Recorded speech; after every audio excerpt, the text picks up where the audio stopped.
Desde chicos, lo primero que nos preguntamos es ¿por qué?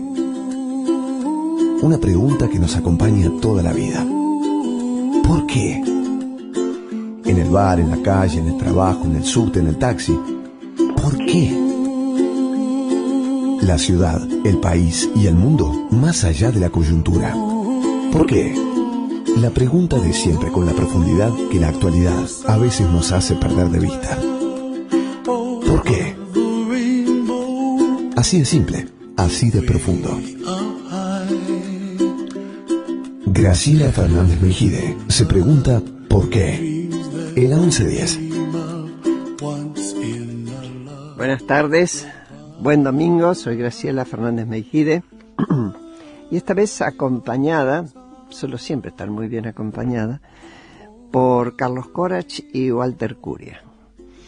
Carlos Corach básicamente ha sido ministro del Interior en la época del presidente Menem, fue convencional constituyente por el Partido Justicialista en la reforma del 94 y fue el ministro de Menem que permaneció más tiempo en su cargo. Publicó una buena cantidad de libros, 18.885 días de política, visiones irreverentes de un país complicado y la respuesta argentina frente al terrorismo junto a Mario Baizán.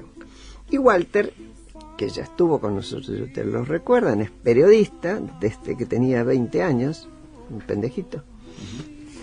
En 1994 ingresó en la sección política del diario Clarín, donde siguió hasta en todos los gobiernos posteriores a esa época, y actualmente se desempeña como periodista en distintos medios, entre ellos el diario La Nación y en el Cronista Comercial. Buenas tardes, y la pregunta empieza porque yo leí un artículo tuyo, Walter, en La Nación en diciembre del año pasado, que se llama Los 90, la década negada. ¿Por qué escribiste ese artículo con ese título, Walter? Bueno, en primer lugar un placer estar de nuevo acá, Graciela, y Gracias. compartir la charla con el doctor Corach, un dirigente que es respetado por todos los periodistas que hacemos política desde hace muchos años en Argentina. Y por otros que no son periodistas también. También.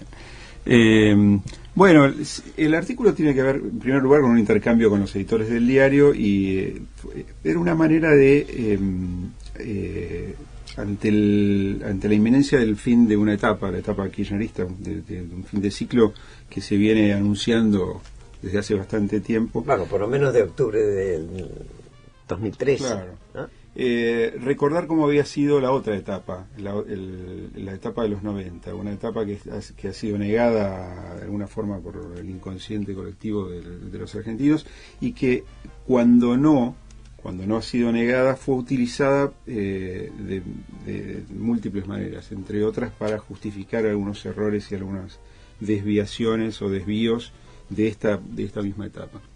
Lo interesante es que cuando uno las observa, tiene la sensación de que está viendo el contrario espejo de un mismo país.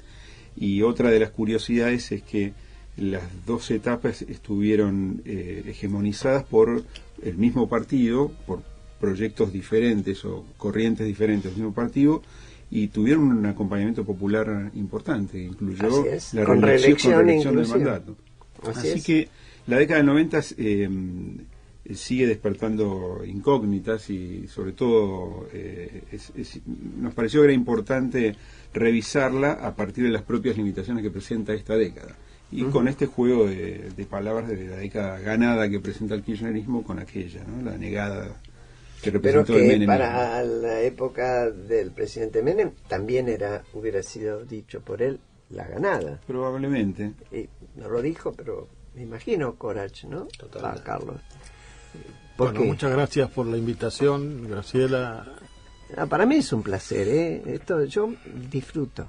Me parece bien. Esta es una época que nosotros podemos dedicarnos a Así es. a entretenernos. Celebro estar con Walter Curia, a quien conozco hace mucho tiempo y que tuvimos relaciones profesionales durante mucho tiempo. En primer lugar, quiero decirte, Graciela, que yo no voy a ningún programa. No sé si habrás notado, pero por decisión propia, a partir prácticamente del 10 de diciembre de 1999, cuando terminó el presidente Menem, y después un par de años que estuve de senador, voluntariamente decidí no participar en ningún programa político, porque realmente pienso que uno cumple etapas en la vida pública y en la vida privada también, por otra parte. Yo te agradezco doblemente. Pero debo decir que lo que me atrajo acá, esencialmente, es que era tu programa. Y que tengo un especial respeto por tu persona como dirigente política y como ser humano. Dicho esto, con mucho gusto, es decir, yo creo que quizás esta década de Menem va a ser recordada bien históricamente. Yo siempre que converso con el presidente Menem, porque es un hombre que está solo, y muchos de aquellos que, como muchos que están en el gobierno actualmente, le deben todo, se han huido, digamos, de su frecuentación. Es muy ingrata la política. Yo como lo he tomado incluso como una obligación personal, humana y política, el mantener una relación fluida con él, que la mantengo cuando estoy en el país. Yo lo visito no menos de un par de veces por mes, no digo voy todos los días, pero un par de veces por mes estoy con él. Y lo que le digo muchas veces, él es un hombre joven relativamente, tiene 84 años. Si yo tengo... ¿Saben por qué dijo que era joven? Porque yo acababa de decir que tengo 84. No, pero es un hombre joven en realidad. Hoy en día es un hombre joven. Hoy en día 84 años es joven. Realmente. Yo voy a cumplir, si Dios quiere, 80 años el mes que viene.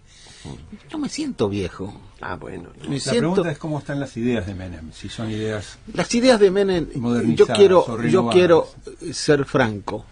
Porque si no, no tiene sentido mi participación. Yo no vengo a hacer política ni a juntar votos. Esta etapa ya pasó.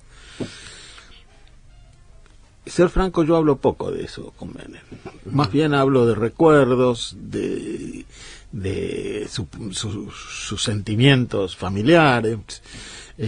Menem se ha reencontrado un poco con su propia familia en estos momentos. Goza mucho de sus nietos que le lleva... su hija, Zulemita. No hay que olvidar, doctor, que es un dirigente en actividad, es senador. Es senador, sí, es un dirigente en actividad. Yo creo que es senador en el viejo concepto de los senadores europeos que incorporan, de los senados europeos que incorporan los vitalicios a italianos. Los vitalicios italianos que incorporan a los expresidentes o en fin. Yo no creo que fue la intención. No. Pero sin embargo es una pieza que para algunas estrategias parlamentarias del oficialismo tiene valor. Sí, es cierto, pero de cualquier manera yo creo que eso es un tema menor. Él es un hombre que ha sufrido en su vida bastante a partir de la muerte de su hijo, de la persecución que ha sufrido a partir de que dejó el gobierno, y hoy creo que lo estamos viendo en un juicio oral. Lo volví una foto la vez pasada, ayer o anteayer, en un juicio oral. Es decir, desde el punto de vista humano, Menem es un hombre muy castigado actualmente. Y encuentra en su familia y y sus amigos algún refugio. Quizás muchos hombres deberían pensar que el último refugio que consiguen es su familia, que a veces no lo piensan, la pierden o no se dan cuenta. Muchos hombres de la política. Muchos hombres de la política. Sabater decía, esa ONG que no falla nunca. Claro, que es la familia. La familia. Exactamente. Muchos hombres de la política se lo olvidan. Menem es un hombre que vivió muchísimos años entre extraños, despertándose y acostándose entre extraños, desde que fue gobernador, decanes, secretarios, qué sé yo, empleados. Bueno, digamos que era también una elección. Una elección que hacen muchas personas. Él fue gobernador en 1973.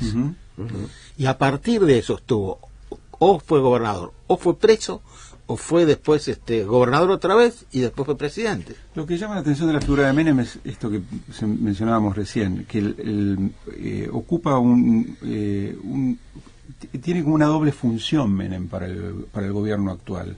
Es de alguna forma un chivo expiatorio, o es la explicación de lo que decíamos al comienzo, de las desviaciones de este propio gobierno, y al mismo tiempo es una pieza funcional cuando... Yo le digo lo siguiente, es decir, yo escuché, obviamente, no soy sordo, escuché ese argumento en varias, es más, escuché Menem cambia voto por impunidad. Yo me pregunto, ¿impunidad de qué? Todos los juicios que ha tenido Menem le han salido mal. O están en trámite, o no se han cerrado. Están en trámite, la Corte tiene que resolver sobre... O no se han cerrado. ¿Impunidad de qué?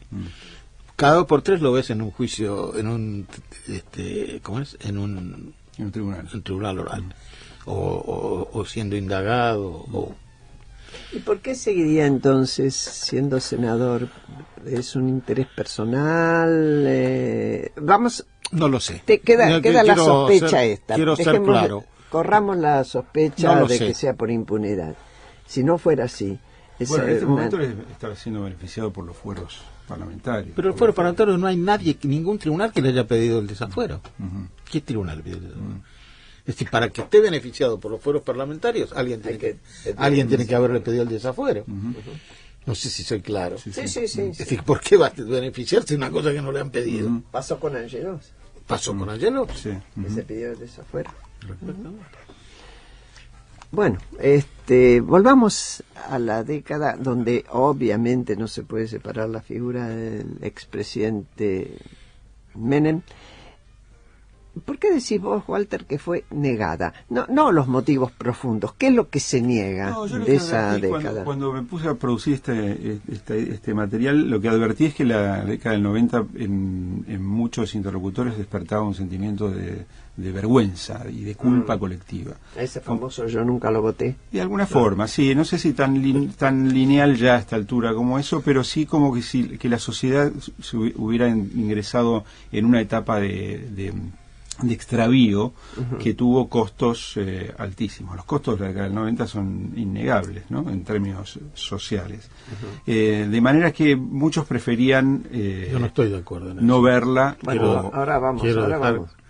Constancia que no estoy de acuerdo en esa afirmación. No, yo al mismo tiempo, mientras veía esto, también veía que eran muy pocos los protagonistas, incluso los protagonistas de aquella época, que reivindicaban aquella época, y va a ser importante escuchar la palabra del doctor Corach. Perdóname una cosa, yo quiero no quiero interrumpirte en tus cosas, pero quiero señalarte una cosa. Muchos políticos argentinos y quizás de otros lugares del mundo también, yo no digo solamente argentinos, tienen un deporte preferido, que es correr presurosos en ayuda del vencedor. Bueno, esto es lo que ha ocurrido, claramente. Es decir, cuando Menem da un giro de 180 grados en las concepciones políticas, económicas, más bien económicas y sociales del peronismo, ¿vos creés que los 130 diputados que tenía el justicialismo en el Congreso se rebelaron? No. Bueno. Solo 6. 8. Pero fue después. Fue con el indulto. Fue después. Bueno, pero es algo que estamos viendo hoy mismo. Bueno, entonces, yo creo que hay más vergüenza y condena de aquellos que participaron directamente en la década. Porque los otros chicos, los chicos que hay ahí ahora, política, que está bien que se incorporan y me parece excelente, no tienen la menor idea de qué pasó. Preguntas y respuestas sobre la Argentina que viene en ¿Por qué? ¿Por qué? Con Graciela Fernández Mejide en la 1110.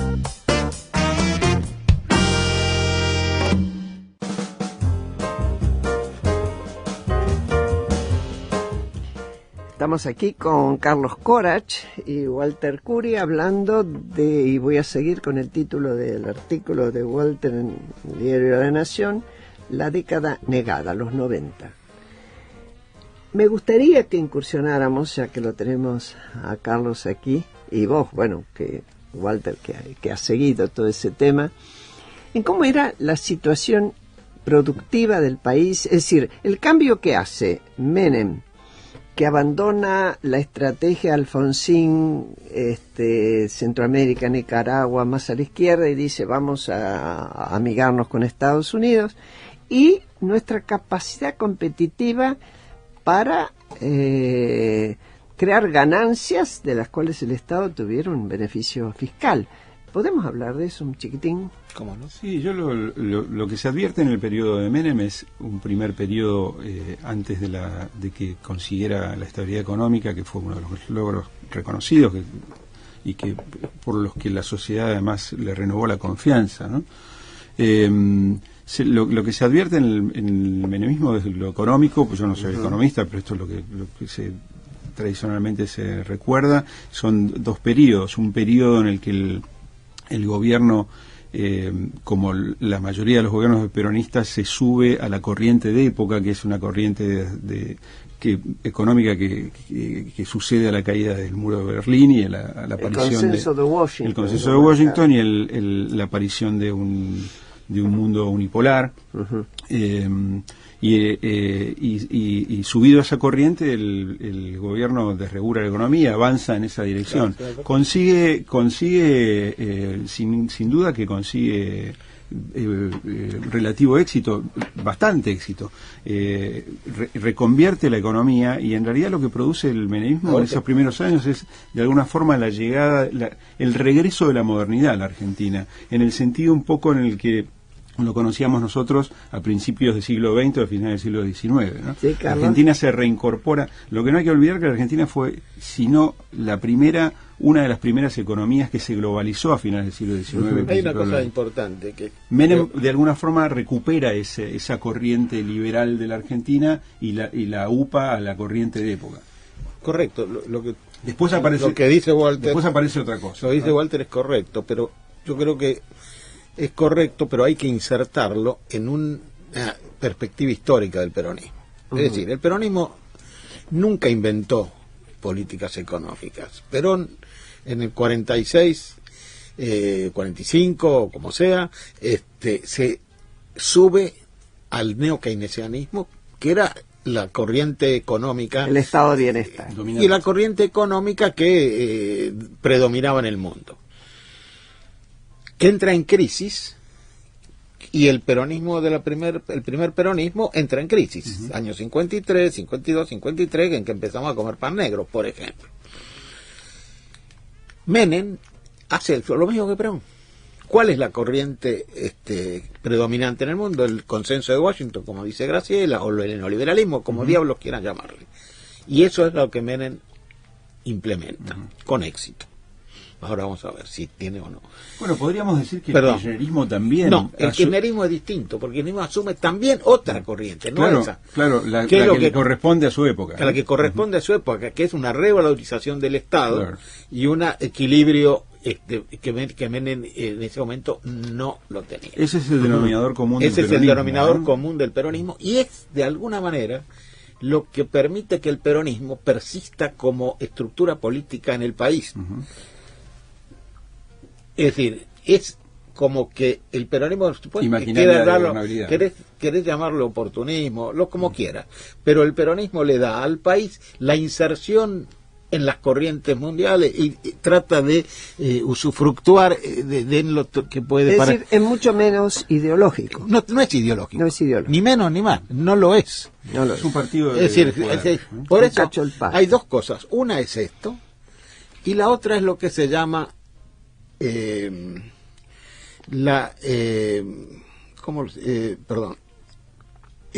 hecho de que el peronismo se alinea con el conductor o con el jefe. Así es. El verticalismo, digamos.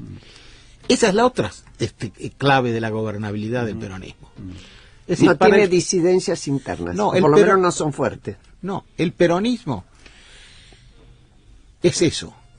Es decir, le da la gobernabilidad que le da que cuando gana todo el peronismo se alinea con el presidente. El jefe de el peronismo es siempre el presidente de la República. Se llame Perón, se llame Menem, se llame Néstor Kirchner o la señora de Kirchner. Ese es el jefe del peronismo, indudablemente. Cuando el peronismo está en el poder es así. Cuando los liderazgos caen, Declinan. el peronismo también le da continuidad a la conducción. ¿De qué manera? Hace una conducción colectiva. Muerto Perón, ¿quién asume la conducción colectiva del peronismo hasta 1983? Fíjate, 1974, 1983.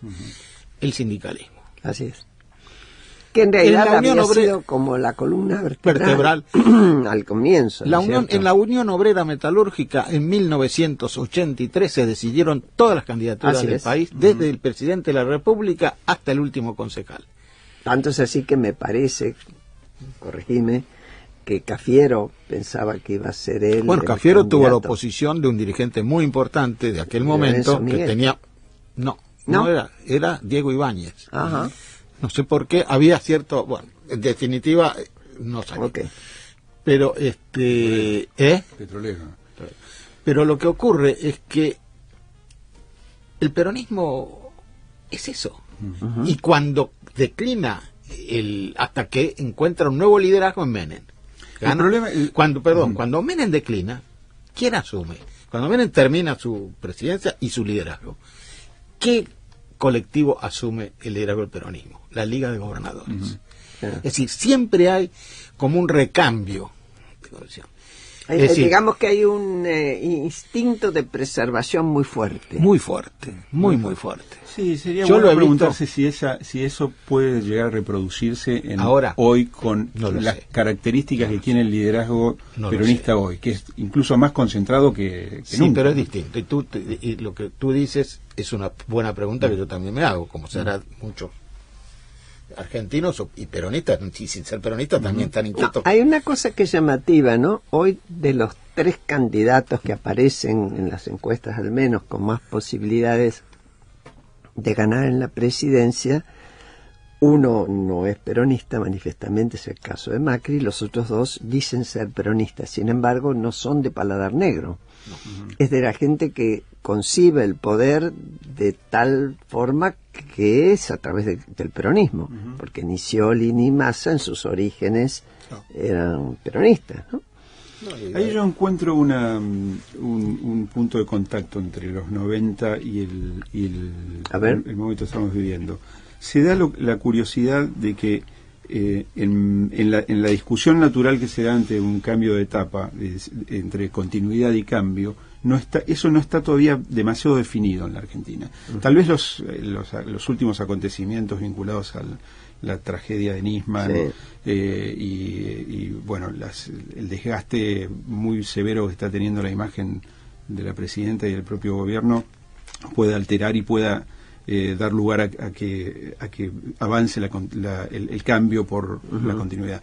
Pero lo curioso es que quienes representan lo que podría llegar a ser la próxima etapa, aquellos que tienen mayor intención de voto, que son Scioli, Massa y Macri, tienen más vinculación con la década anterior que con esta misma década.